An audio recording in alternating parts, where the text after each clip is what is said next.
yeah. So let's talk about what is the latest in your life. What's happening? Are you still misbehaving with married people, men? No, I moved on with my life. Yeah, I decided to follow God because these things of uh, you being in the world is not a good thing. Yeah, so I decided to follow God's way. Yeah, that's why I'm looking the way I'm looking now is just because of God's grace. Yeah. Mm. Um, uh, when you said you sort of found God, what does it mean? In practical terms, it means what? You go to church now. You read Bibles. What is it? Yeah, I'm a church person now, not just a church goer. Yeah, God has renewed my health and my mind. Everything is now moving according to God's plan. You know. Yeah. Okay. Yeah. How did that come about? Do you got people reaching out to you to say, look, you seems to be lost in the wilderness, and there's a way here, or was it your own initiative? You know, I was depressed by that time when you guys were interviewing me. I was depressed. Um, and then I was having some thoughts that I wanted to kill myself. And then the only way uh, was just to run to God for protection because the devil was after my life. The devil wanted to finish my life, and it's the protection can only found in God. Mm. Yeah, that's why I ran to God for protection to renew everything that was lost. Yeah. The irony of you going to church to find some sort of safe space, the irony of that is that when you made headlines in 2023, it was because a man of the cloth, a pastor by the name of Shuden, if I remember the name correctly, you were accusing him of having slept with you in exchange for getting you an opportunity of a job opportunity within the Namibian police force, which he never delivered, according to you at the time. And you then say that you started demanding that he make up for that, and he was constantly paying you some money. You shared with us at the time some proof of payments and whatnot, which was, I think, short of what you expected. So the fact that your problems started with a man from a church, and you are now in church. Just do you have faith in church that the church is led by people that can be relied upon? I know the thing is, the church where I am now is a revival church. Yeah, it's not those uh, our traditional churches, those three churches, LC, Catholic, and Anglican. I'm now a church that where I am now is a revival church. Mm. Yes, where you will be prayed for, where you will understand more the word of God. Okay, Yeah, and I do now. okay, yeah. Please proceed. Yeah, I do now have. I have faith in the church where I am because there I came to understand the word of God, and also this church taught me that in the world there are a lot of things that are happening. Some pastors are gay, and then that's where I'm coming from. Mm. Mm. Okay. Yeah. So tell me, because I have seen snippets of you on social media after that interview. I don't know whether the interview made you quite famous or popular within some segments of your audience on social media, and I have seen some disturbing behaviors. I think I've seen a video of you even pulling out your manhood and and on camera. And what was it about? I mean, really, a father. Another thing is, like I said, I was going through some mental issues. I was on depression pills. You know, the devil was after my life because in the organization where I found myself, I came to understand that I simply joined a secret cult where a lot of politicians are found there, a lot of pastors like LC Negrican, they are found there.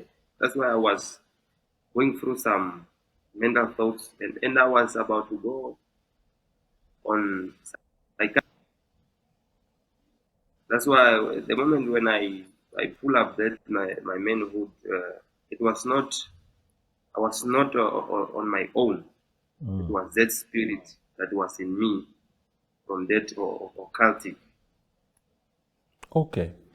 So do you reflect on some of those episodes and say, but what was going on with me? Like, you can't believe you did some of these things, or do you just brush it off as part of growing up? I know I'm regretting. Yeah, I'm really regretting that because in the situation where I found myself uh, was terrible.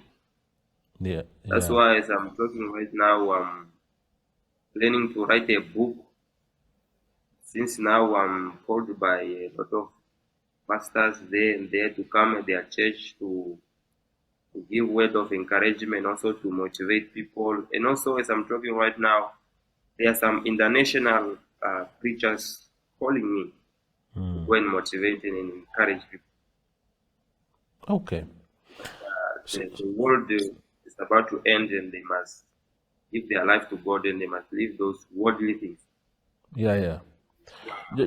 Just to clear the air first here. So, this church, is it? Are you a shareholder or co-founder of this church? Because I also know that there's also the mushrooming of revival churches in the country. Are you merely a member, or is it something that you co-found with your friends and others to make some money? No, I'm just a member. Yeah. I think maybe I'll be given a position in the church maybe soon. I don't know. This will be according to my mentor, Apostle Shombe. Yeah. Okay. And when you talk about wanting to do motivational speeches and whatnot, what do you want to talk about? I mean, do you maybe let's clear one thing first. And if it's too private for you to answer, it's okay. But how do you describe yourself now sexually? Because last time on the show you said you like both men and women. At the time you engaged in activities with both men and women. Is that still the case, or you have completely given No, up? How is it? no. By that time, I said that because there was a person behind me from that occultic LGBTQ that was telling me that no, you must say this that you are bisexual. But as I'm talking right now, I'm a straight man. I don't have those desires anymore, and yeah, I'm a straight man now, taking care of my kids. But the thing is, I'm single, and I'm trying to look for a lady that will be in my life. And very soon, maybe I don't know, we'll have to get married What according to what God's what, plan. what happened to the mother of your child? I know the mother of my child. I think she was told by my mother-in-law that no, you must dump Jeremiah. Jeremiah is a Illuminati. Jeremiah is is gay. Is sleeping with prominent people. He can even sacrifice you or the child. That's why the lady ended up dumping me. And the time she dumped me, that's the time I went to look for God. Yeah. Okay, okay. So in your motivations, would you reflect on that dark episode of your life? Is how's the situation with the pastor now? Are you still, because there was actually a story I think last year where you had the run-in with him. What I read in the papers at the time is that he came to your village and he called you up, can we meet up? And then you went to meet up, and then you grabbed his phone, saying, "Yeah, you still owe me money." Then the matter ended up with the police. What is the status of that relationship now? No, as I'm talking, the pastor is still texting me. He's still apologizing. And when I got arrested, it's because I took the pastor's phone. And then when I was 1 week in custody, the police ended up arresting my mother because they were simply paid by the pastor to arrest my mother. Because when I was taking the pastor's phone, my mother was at work at Onono Roadblock. So I don't know at what ground did they arrest my mother. So they are going to answer that in court, as I'm going to appear on 15th May, because the pastor is still following me, texting me, all those kind of things. I don't really know what the pastor wants.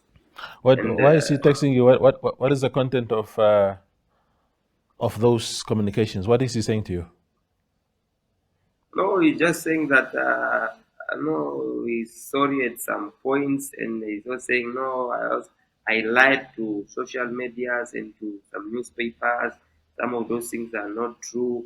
And then I used to tell him that no, you need to repent. You need to give your life fully to God, because you are saying you are a man of God, but you are not a man of God. How can you be a man of God, but you are sleeping with another man? You are insulting, and you are even paying police officers to arrest my mother. Yeah.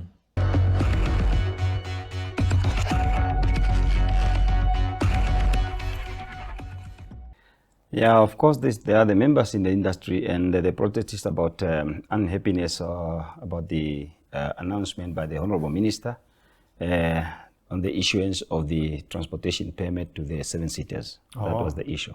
Okay. In that announcement, the minister also said that transportation permits will no longer be issued indefinitely. They are only going to be valid for 2 years, and also that they will no longer be used as a commodity to trade. What is your membership's opinion in that regard? Of course, in terms of the idea to make the permits to be on a renewal basis, that is most welcome. Okay. So because it gives an opportunity to those who have been not in possession of transportation permit, or it was difficult for them to acquire passenger transportation permit. Yes. But on the term, on the period. Yeah. Yeah. So we have the issue, a little bit issue of the 2 years period, of which we have advised. Remember, it's coming from indefinite. Yeah. So it was a lifetime permit. Yes. And then now it's been made to be renewal. Yes. So our proposal, and still standing the same position, is that we have suggested to be 5 years. First it was 10 years, then you said 10 years could be more. Let us make it 5 years so that it can expire together with the driver's license and also the PDP. Yes. So that's what we're saying.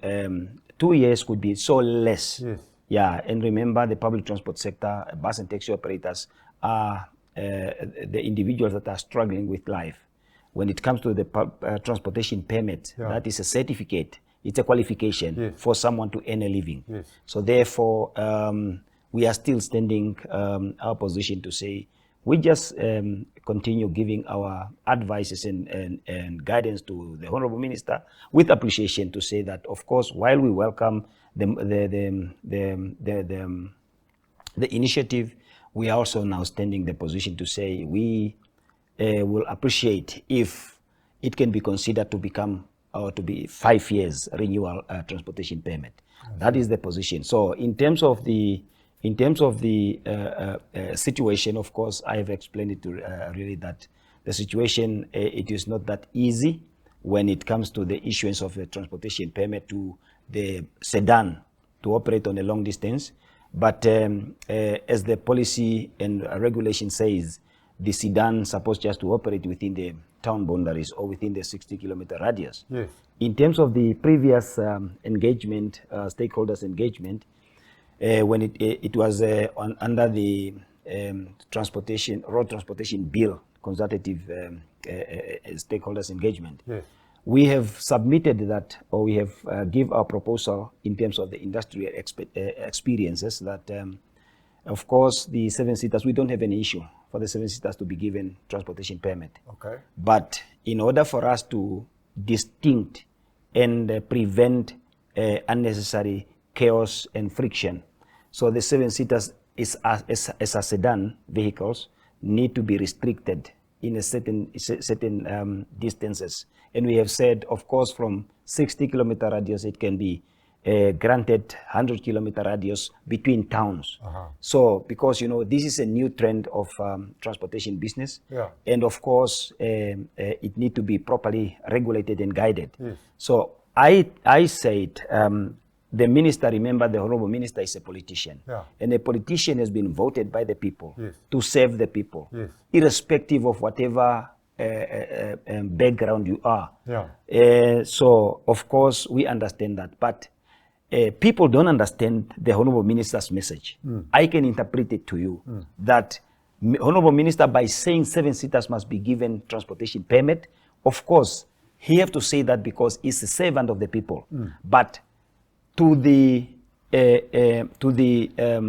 administrators, such as the official within the ministries and governments. Yes. So that is a declaration of war between policies and regulations, especially within the public transport sector. It's a declaration of war of that the Honorable Minister has declared, meaning he really wants to see the people be saved. But how are they going to be saved? That is the issue of the administrators, the officials, to make sure that the policies and regulations are crafted to be suitable and accommodate every Namibians. Yes. So that is what the minister is saying, if I can interpret the minister's message. So myself as an expert in the industry, of course, as I said, the minister as a politician, it's his right and obligation to make any statement and any message. But when it comes to the implementation of the policies, so it is a law that is guiding and regulating a certain sector. At current, the policies and regulations, as I have said, that are regulating sedan vehicles only have got restrictions within the town boundaries or within the radius of 45 or 60-kilometer radius. So whereby now, some people are celebrating, of course they have to celebrate, especially 7-seaters, because it's a political will from the Honorable Minister that is showing to save his people. Yes. Because you don't know who has voted for you, but of course you have to save the Namibian people, irrespective of who voted for you. Yes. So, but what I'm trying to say is that as much as the minister is making those pronouncements, we are also in a position to protect the industry. Long distance buses are suffering. I can tell you, since COVID-19 till to today, the long distance buses are suffering. And remember, those are the people that are paying also for the logbook. They are paying for the renewal of of course, the licenses, vehicle licenses, all the checks, to make sure that the buses are roadworthy. Yeah. And it is not easy. Yeah. And at this particular moment, while welcoming those juniors on board, the same ministry and the government have to make sure that it protects the business operation of the long distance operators by restricting the 7-seaters to operate only with between towns within the radius 100-kilometer radius, as it was suggested or proposed. Because 7-seaters are not really safe to travel across the country. So it was just made a family car vehicle, not necessary for transportation business. Remember the capacities. Yes. So because now when you do the transportation business, you have to be on the road 24 hours. Yes. So, and by being on the road 24 hours, it means that the vehicle itself need to rest.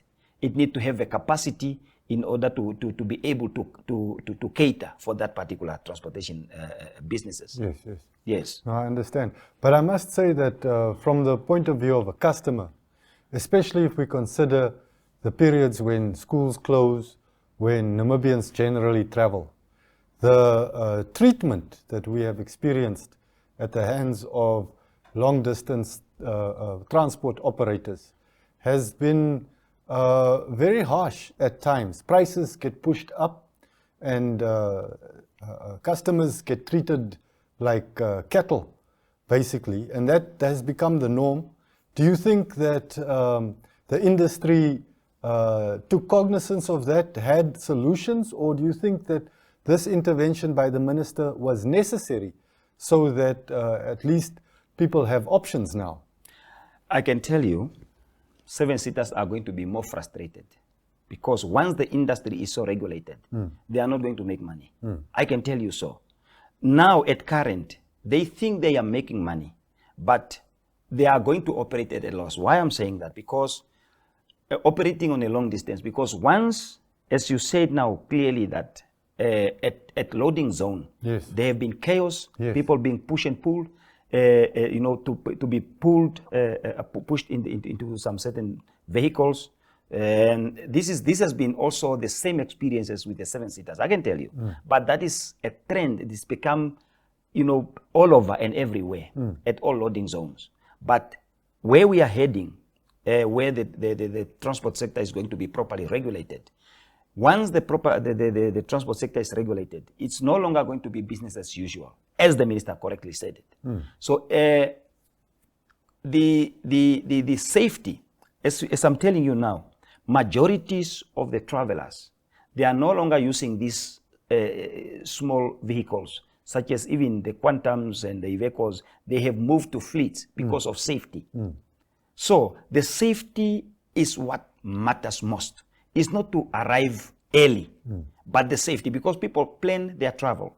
That's what I'm saying. At current, because the seven-seaters are not paying for most of the requirements of what requires. So therefore now they just make a quick money. I can tell you, and I can guarantee you, that's why I'm saying it will be much more better if they will be operated at a regulated, restricted destinations.